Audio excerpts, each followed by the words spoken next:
The cry was little more than a whisper, yet it sliced through the heavy air sharper than any blade. Thomas reined in his horse boots, stirring dust that swirled in the brutal heat of the prairie. He had ridden this trail more times than he could count, the kind of road that taught a man to keep to himself. Yet never before had he heard a sound so thin, so ragged, so close to fading altogether. It was the voice of someone slipping from this world. He dismounted slowly, scanning the emptiness. The sky blazed with a merciless sun, the ground cracked and shimmering. Wind carried only silence until his eyes caught the shape of her. Half hidden in a tangle of dry brush, she leaned against the earth as though the weight of her own body were too much to bear. Her dress, once green, hung in tatters, the fabric stained with dust and darkened blood. A knife jutted from her stomach, its wooden handle quivering faintly with each shallow breath. The wound had already turned the edges of her skin black with dried blood. She clutched at the dirt with trembling fingers, as if the ground itself might hold her together. Thomas knelt beside her, his shadow falling long across her broken form. He had seen barroom fights end in blood, had watched soldiers torn open in skirmishes. Cruelty was no stranger to him, but this was different. Here was no drunken brawler or hardened fighter, only a girl, no, a young woman barely 20, stripped of strength and hope, left to die in the dust. Her lips moved again, voice frayed, barely audible. Please, no more pain. Her eyes flickered open, storm gray and distant, searching his face as though unsure whether he had come to finish her suffering or spare it. Thomas's chest tightened. For the first time in a long while, the prairie felt less like silence and more like a test. Clara's body trembled, as if even the act of breathing was a betrayal. Her lips parted, blood-tinged, whispering words more broken than her breath. They left me. Settlers said I was nothing. The confession rattled from her throat, fragile and raw, before dissolving into a cough that painted the corner of her mouth red. Thomas swallowed hard, steadying himself against the urge to curse the unseen hands that had done this. He glanced at the knife buried deep in her stomach, the wooden hilt trembling with every shallow rise and fall. Instinct pressed him to pull it free, but wisdom held him still. He knew better sometimes. The steel itself was the dam holding back the flood. To touch it now would be to hasten her death. He placed a hand gently on her shoulder, grounding her against the panic flickering in her eyes. His voice, rough from dust and years, dropped low, steady as the prairie horizon. Don't move. You won't go alone. Not while I breathe. Her lashes fluttered, a faint tear tracing through the dirt on her cheek, but she didn't resist when his arms slid beneath her. With the care of a man gentling a colt too wild to trust, Thomas lifted her from the dust. She moaned at the motion, her head rolling weakly against his chest, but his grip was firm, protective, not possessive. At the mare's side, the horse stamped nervously at the scent of blood ears pinned back. Thomas whispered into its mane a low reassurance before mounting in one fluid motion. Clara was cradled sideways across the saddle, her fingers curling instinctively into the worn leather of his vest, as if life itself had tethered her there. They rode hard, but careful silence stretching between them, save for the faint gasps each jolt dragged from her lips. Thomas bent close, whispering steady words. Hold on, just a little further. I've got you. The prairie, so empty moments ago, now bore the scars of others' deep boot prints, stamped in haste, horses' hooves, gouging restless tracks. The sight of them ignited a slow-burning fire in his chest. Rage, controlled but sharp, flared beneath his ribs. Someone had done this, and someone would answer for it. The mare carried them across the wavering plain, its stride steady but straining under the weight of urgency. The sun beat down merciless and heavy, baking the earth until the dust rose in shimmering waves. Every few yards, Thomas adjusted his hold on Clara, his arm a brace against the frailty of her body. Each jolt of the saddle wrung a faint cry from her lips, so soft it cut deeper than any bullet he had ever taken. Her eyes flickered open, storm gray and glassy, searching his face as though the answer to her suffering might be carved there. Why, she rasped, her voice like dry grass snapping in the wind. Why help me? Thomas kept his gaze forward, jaw tight against the ache swelling in his chest. He had no grand words, only the truth, because someone should. She seemed to drift on that reply as if the notion itself was a foreign help, without demand kindness, without a price. A single tear slipped free, carving a pale line through the dust on her cheek before her lashes lowered again. By the time the abandoned cabin rose into sight, her head had grown heavy against him, her strength dwindling to threads. Thomas urged the mare faster, his heart hammering as her body sagged limply. "Stay with me," he muttered, a plea more than a command. She stirred faintly, her lips parting around a single fragile word, "Thomas." The sound of his own name from her bloodless lips nearly broke him. He tightened his hold as though sheer will could anchor her to the world. The cabin loomed gray and weathered, a relic left behind after fever or famine had driven its last owners out. Its shutters hung crooked, one door half off its hinges. But it was four walls, a roof shade from the punishing sun. It was enough. Thomas dismounted in one swift motion, cradling Clara against his chest as if she were glass about to shatter. He shouldered the door open, dust curling into the light as he stepped inside. The air smelled of old wood and neglect, but in the corner stood a rough cot, sagging but still whole. He laid her down, gently adjusting her so the knife's cruel hilt jutted skyward without tearing her further. Her breath rattled shallow and uneven chest, rising in fragile rhythm. Thomas's calloused hand hovered near the blade, aching to pull it free, but he knew better. Without fire, clean water bandages removing it, here was death. Instead, he tore the sleeve from his own shirt, pressing the fabric carefully around the wound, steady and sure, his jaw tight with useless anger. Clara groaned faintly, her lids half lifting, eyes clouded with fever. "It hurts," she whispered. "I know." His voice dropped low, rough as gravel, yet steady as a vow. He cupped her face, brushing the dirt gently from her skin with his thumb. "But you're not alone anymore." The cabin settled around them, shadows stretching long through broken shutters. Outside, the prairie held its silence, but inside a promise had been born, not spoken in fanfare, but carved into the hush between breaths. She would not be left to face the dark alone. The cabin groaned in the heat, its broken shutters leaking thin slivers of light across the dust-streaked floor. Clara lay on the cot, her breath shallow, each rise of her chest fragile as glass. The knife's handle still jutted from her abdomen, a cruel reminder of what she had endured. Thomas knelt beside her, his hands steady even as his heart carried a weight heavier than iron. Then he heard it, a rhythm carried on the wind, the slow, deliberate beat of hooves. Not thunder, not storm, horses, more than one. His body stiffened. In one motion, Thomas rose, revolver already warm in his grip. He stepped to the doorway, boots silent against the wood shoulders, squared against the weight of what waited outside. Through the haze of afternoon light, he caught their outlines, dark figures on horseback riding the ridge silhouettes, sharp against the burning sky. He drew a slow breath, thumb grazing the hammer. Behind him, Clara let out a trembling moan, the sound so faint it could have been a ghost. He didn't look back. "Rest easy," he murmured, voice low but resolute. "They won't touch you again." The riders lingered on the horizon, their dust hanging like smoke in the air. Then, as suddenly as they appeared, they veered back into the distance, shadows dissolving into the prairie's endless stretch. Thomas eased the door closed with his boot revolver still steady in his hand. He knew better than to believe it was over. Men like that never left their work unfinished. Turning back to the cot, his eyes settled on Clara, and for the first time he truly saw her. Not just the wounds, not just the dirt clinging to her skin, but her youth, barely more than a girl 20 at most. Her face was too pale for the prairie sun, her hair tangled like brittle straw, her lips cracked from thirst. The world had tried to discard her, but she was still here, still breathing. Thomas crouched again, his calloused fingers hovering near the hilt of the knife before retreating. To pull it free now would mean death. Instead, he stripped the sleeve from his own shirt with a sharp tear. The cotton frayed beneath his rough grip, but his hands moved with the calm precision of a man who had patched too many wounds in lonely places. He pressed the fabric carefully against the injury, steady pressure holding her together, where cruelty had tried to split her apart. Clara groaned faintly at the touch, eyelids fluttering open. Her gaze found his, wide and frightened, as if trying to decide whether he was savior or executioner. "Easy now," he whispered, his voice carrying the gravel of worry, yet anchored in calm.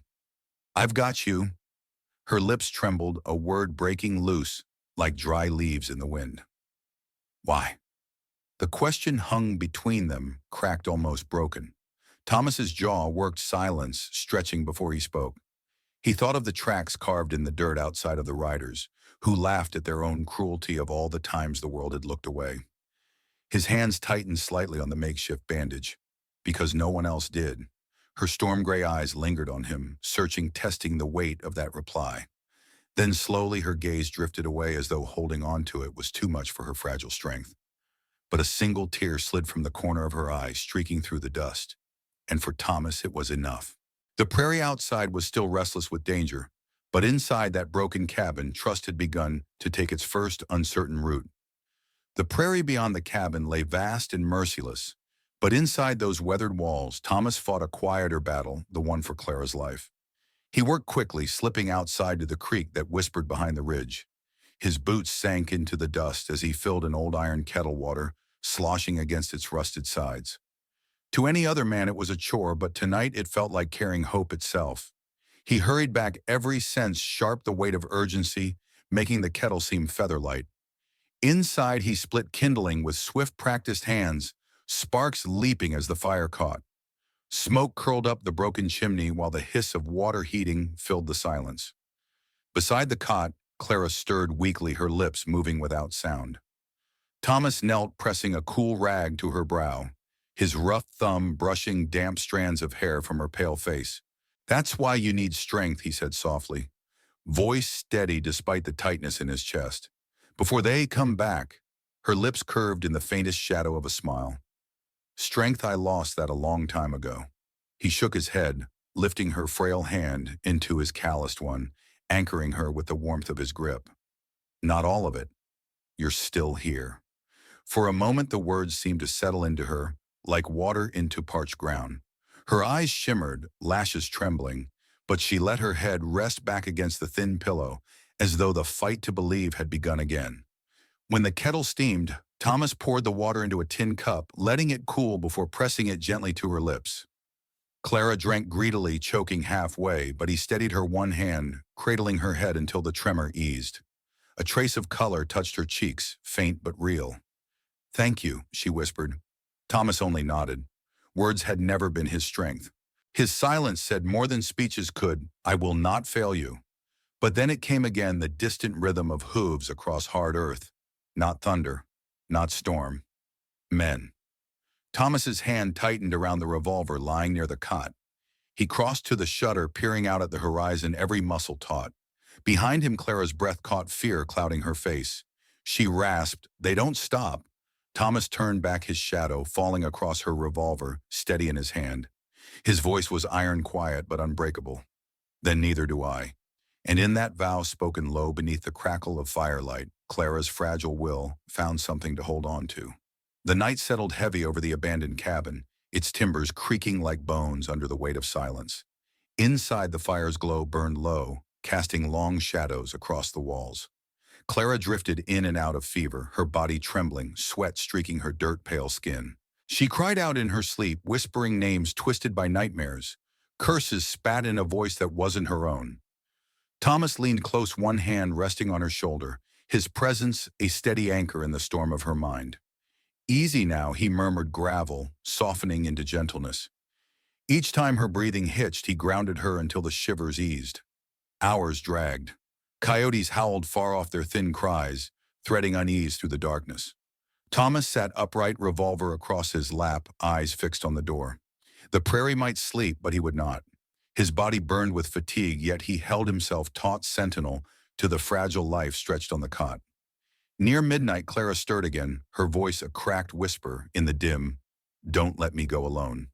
Thomas leaned closer, the glow of embers catching in his eyes. "You won't," he vowed, each word firm as the land itself. He covered her weak hand with his own rough fingers, wrapping hers. The fragile grip tightened, frail yet fierce, and in it Thomas felt a spark of stubborn life. She dozed again, though fitfully, the rise and fall of her chest, uneven but present. Thomas stayed awake, the revolver resting easy in his hand, gaze sweeping the dark. He told himself he would carry her through this night, even if dawn never came. And then, just as the sky began to pale, a sound split the fragile quiet. Sharp, mocking. A whistle carried on the wind, piercing, deliberate. the kind of call men used when cruelty was their sport. Clara's eyes snapped open, terror swimming in their gray depths. Thomas's jaw hardened. The night's vigil was over. Morning had brought no peace, only the promise of another storm. But still his vow stood, she would not face it alone. The prairie dawn had barely shaken off the shadows when Thomas stepped out of the cabin. The revolver hung loose at his side, but the weight in his stance told a different story. The horizon quivered with dust. Three riders emerged, their silhouettes black against the pale gold light, their laughter drifting like a blade through the morning stillness. The one in front wore his hat low, a scar jagged from cheek to neck, a mark that carried cruelty like a badge. He spat into the dirt, smirking. "Well, if it ain't the Lonely Ranch ghost himself. Didn't figure you for charity work, Thomas. That girl in there, she ain't worth saving. Just a gutter stray." Behind him, the other two chuckled, rifles slung lazy across their saddles. The sound was brittle, meant to cut, to remind Thomas how little they thought of the woman he sheltered. Thomas didn't move. His broad shoulders filled the doorway, boots planted steady. The revolver hung easy in his hand muzzle, tilted toward the dirt, but his eyes, dark and steady, never wavered. He spoke low, but his words carried like steel through the quiet. "She's not yours. She never was." The scarred rider leaned forward, sneer curling deeper. "She stole. She lied. Town wouldn't take her in, so we did what was right. Vermin gets cut out." Thomas's jaw worked, his chest rising slow, with a breath that seemed to pull the air taut between them. Then he lifted the revolver, not hurried, not dramatic, just certain. The hammer clicked back sharp as thunder. "Turn around." The stillness thickened. Even the horses shifted uneasily, ears flicking at the tension. For a moment the riders stared, expecting to see fear, pleading, maybe hesitation. Instead they found a man carved out of granite, a man who had already decided. One spat into the dirt, the sound hollow. "You won't shoot. Not over her." Thomas's voice was low, steady, stripped of everything but truth. "Try me." Something shifted, then the certainty dulled in their faces. The scarred man's smirk faltered, replaced by a shadow of unease. He jerked his head, and the three began to pull their horses back, dust rising in reluctant retreat. "You'll regret it, cowboy," the scarred one called, venom clinging to his words. "She ain't worth the bullet." Thomas didn't answer. He held his revolver high until their figures blurred into the haze, their laughter fading thin on the wind. Only when the hoofbeats dissolved into distance did he lower the weapon, shoulders taut but unbroken. Inside, Clara had pulled herself halfway upright on the cot knuckles, white as she clutched the blanket to her chest. Her gray eyes were wide, her breath ragged with panic. "They'll come back," she whispered, voice cracking with terror. "It's my fault. All of it. I was nothing to them, always nothing." Thomas set the revolver on the table with care, the sound of metal against wood heavy in the silence. He crouched beside her, rough hands steady as they brushed a damp strand of hair from her face. His gaze held hers, calm as bedrock. "You didn't put that knife there. They did. Cruelty is theirs to carry, not yours." Her lips trembled, the words breaking against her breath. For a moment she looked like she might argue, might sink back into the pit of shame they had built around her. But his certainty was immovable, a shield she had never known. Tears welled silent, rolling down her cheeks as her chest eased just slightly. The prairie outside still carried echoes of the rider's threat, but within the cabin a line had been drawn. Thomas had spoken, and in his words lay more than defiance. They carried a vow that Clara would never face the cruelty of men alone again. The cabin was wrapped in uneasy stillness, the fire's glow painting the walls in restless amber. Clara drifted in and out of fever, her whispers jagged fragments of memory. Thomas stayed beside her, revolver within reach, his presence a constant anchor against the shadows pressing close. Her voice cracked through the silence, fragile yet stubborn. "I used to think maybe dying would be easier." Her eyes were glassy, tears tracking clean lines through the dust on her face. For a long heartbeat, Thomas said nothing. He had seen men choose death in battle, but hearing it from someone so young, so broken, cut sharper than any wound. Then his answer came, rough but certain. "Good," he said, leaning close. "That means you still want to live." The words startled her, trembling on the edge of disbelief. She stared at him as though he had spoken in a language she'd forgotten. Her lips parted, but no reply came. only a quivering breath, as if her body itself was deciding whether to hold on. Later, when she tried to shift, the pain pulled a cry from her throat. She sagged against him, exhausted. "I don't want to be a burden," she whispered, shame heavy in every syllable. Thomas's arms steadied her before easing her back against the cot. His voice softened but carried no hesitation. "A burden doesn't fight to breathe. A burden doesn't thank a man for water. You're not a burden, Clara. You're alive." Her name in his mouth seemed to root her, stilling the tremor in her hands. She closed her eyes as if clinging to that word alone, alive. The hours stretched toward dawn. Coyotes cried thin in the distance, and the fire guttered low. Thomas remained at her side, every muscle coiled, every sense tuned to danger. Twice he thought he heard hoofbeats on the horizon, but each time the night swallowed the sound again. As the first gray seeped through the shutters, Clara stirred. Her hand, frail but insistent, caught his. Her eyes opened clearer than before, though rimmed with fear. Why, she asked, her voice nearly a breath. Why risk everything? For me, Thomas met her gaze, and in the pale light his face was carved in stark lines, every word he spoke grounded in truth. Because no one deserves to die alone. The silence that followed was heavier than any vow, yet gentler too. Clara's eyes filled, tears spilling unchecked, but this time they were not only born of despair. They carried the faintest glimmer of something long buried, hope. The prairie held its breath as dawn bled pale light through the broken shutters. Thomas stood at the doorway, revolver firm in his hand, his chest already aching from a wound that pulled with every breath. Beyond the brush, horses shifted restless shadows against the new day. A cruel laugh drifted in, slicing through the stillness. The scarred man emerged first, his limp bound in a filthy rag from their last clash, hate twisting his face. Two more rode at his back, rifles slung loose but eyes sharp as nails. Dust rose around them like smoke from a fire that would not die.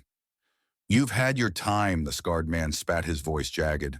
"Now hand her over, and maybe we let you keep breathing." Thomas didn't move. The brim of his hat shadowed his eyes, his jaw carved like stone. "She's not yours. She never was." Laughter from the riders behind cracked the air, brittle and cruel. "Not ours," she stole. "She lied. Town wouldn't take her in, so we cut her loose. Vermin don't deserve a roof." Inside the cabin, Clara clutched the blanket tight, every word digging into her like barbed wire. She had heard those accusations all her life, too poor, too weak, too much of a burden. But now Thomas's voice cut through the poison. "You call cruelty necessary," he said low and steady. "I call it cowardice." The scarred man leaned forward, in his saddle sneer carved across his face. "What do you care? You're nothing but a ghost out here, rotting in your own land. You want to die for her? You'll get the same steel she did." The words hung like a noose. Thomas lifted his revolver, not hurried, not theatrical. The hammer clicked back, shattering the silence. "Turn around," he ordered. The riders hesitated. For the first time, laughter faltered. They saw in his eyes the truth of a man who had already decided. The scarred man sneered, masking unease with rage. "You won't shoot over some gutter stray. Try me." The moment snapped. The scarred man jerked his chin, and the riders surged forward. The first raised his rifle, but Thomas fired faster. The crack split the morning flame, leaping from the muzzle. The rider toppled, his body hitting dust with a dull thud. The second shouted rifle, spitting bullets that ripped splinters from the cabin wall, screaming past Thomas's shoulder. Clara cried out from inside. Thomas dove sideways, rolling in the dirt, his revolver barking again. The second rider reeled back, chest torn open, rifle clattering from lifeless fingers. Smoke hung thick, choking the morning light. Only the scarred man remained, his face twisted with fury, teeth bared like an animal cornered. He dragged a shotgun from his saddle, stalking closer. "You think you've won," he roared. "You think trash like her is worth your life?" Thomas rose to his feet, revolver steady, though his blood soaked through his sleeve. His breath was ragged, but his voice rang clear. "She's worth more than you'll ever know." The scarred man fired the blast, tearing a hole in the earth at Thomas's boots. Dust exploded upward, but Thomas didn't flinch. His revolver flared in reply. The shot struck the scarred man in the side, staggering him. Still, he stumbled forward, clutching his bleeding ribs, shotgun dragging behind like a curse he refused to release. "You can't save her," he spat, voice wet with blood. She's broken. She'll die anyway. Thomas stepped closer, his shadow stretching across the dust revolver, unwavering. His voice was rough, filled with iron. She's alive, and that makes her worth everything. The scarred man laughed a hollow dying sound and raised his shotgun one last time. But Thomas's shot was faster, sharp, final, unyielding. The scarred man jerked eyes wide with shock before collapsing into the dirt, his weapon falling silent beside him. The prairie swallowed the noise, leaving only the settling of horses and the distant cry of a hawk circling high above. Thomas stood still, revolver smoking in his hand chest, heaving every muscle alive with pain and relief. He lowered the gun slowly, boots dragging, as he turned back toward the cabin. Inside, Clara sat upright, pale but trembling, her wide eyes fixed on him. "You're bleeding," she whispered, her voice cracking. He holstered the revolver and sank to his knees beside her, blood soaking his shirt. His hand pressed against the wound, but his gaze softened when it found hers. "It doesn't matter, you're safe," her lips quivered. "Safe. You nearly died for me." Thomas caught her hand, his calloused fingers wrapping hers with a gentleness that made her tears spill freely. "I'd die 1,000 times before I let them touch you again." Clara's disbelief warred with a fragile light rising in her eyes. Why would you?" For a moment, silence stretched the cabin, holding its breath. Then Thomas's words came carved, deep, unshakable. "Because I love you." The words broke her. She sobbed, shaking, collapsing against his chest. He held her carefully, both protect her and anchor, his chin resting against her tangled hair. His body trembled from pain, but his voice stayed sure. "You're not nothing," he whispered into her ear. "You're everything." The dawn spilled fuller through the shutters, painting them in pale gold. Outside, the prairie stretched scarred and silent, but inside, something unbreakable had been claimed. The cabin smelled of smoke and iron, the quiet after gunfire, still clinging to the air like ash. Thomas staggered inside, blood soaking his sleeve boots, dragging across the floorboards. Clara sat upright on the cot, her pale face streaked with tears, and dust eyes wide with fear. "You're bleeding," she whispered, voice trembling. Thomas sank to his knees beside her, his breath ragged. His hand pressed against the wound at his shoulder, but his gaze never left hers. "It doesn't matter," he rasped. "You're safe now." Clara shook her head, tears spilling faster. "Safe. You nearly died for me."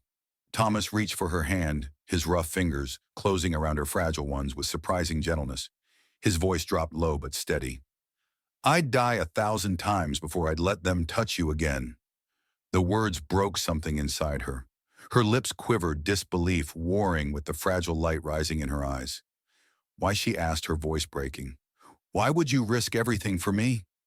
Silence filled the cabin, broken only by the faint crackle of the fire and the rasp of their breathing. At last, Thomas spoke, his words as firm as the land beneath them. "Because I love you." Clara gasped softly, as if the words themselves were too heavy to bear. She shook her head, whispering through her tears. No one ever said that to me and meant it." Thomas lifted her hand and pressed it against his chest, against the steady thunder of his heart.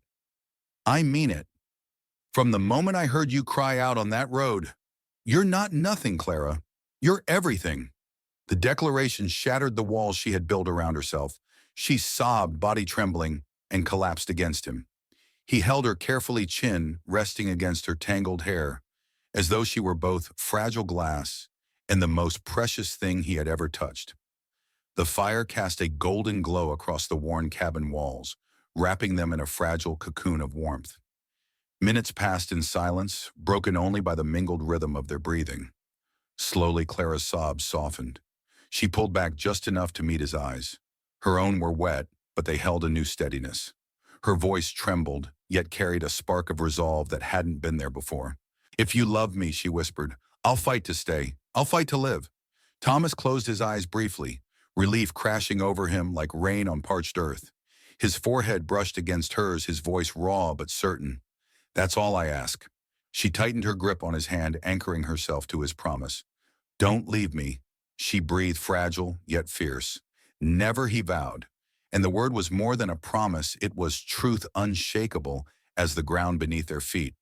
The dawn light spilled fuller through the broken shutters, painting them in pale gold. Outside, the prairie stretched wide, scarred but quiet. Inside in that battered cabin, two lives once broken, once resigned, had bound themselves together.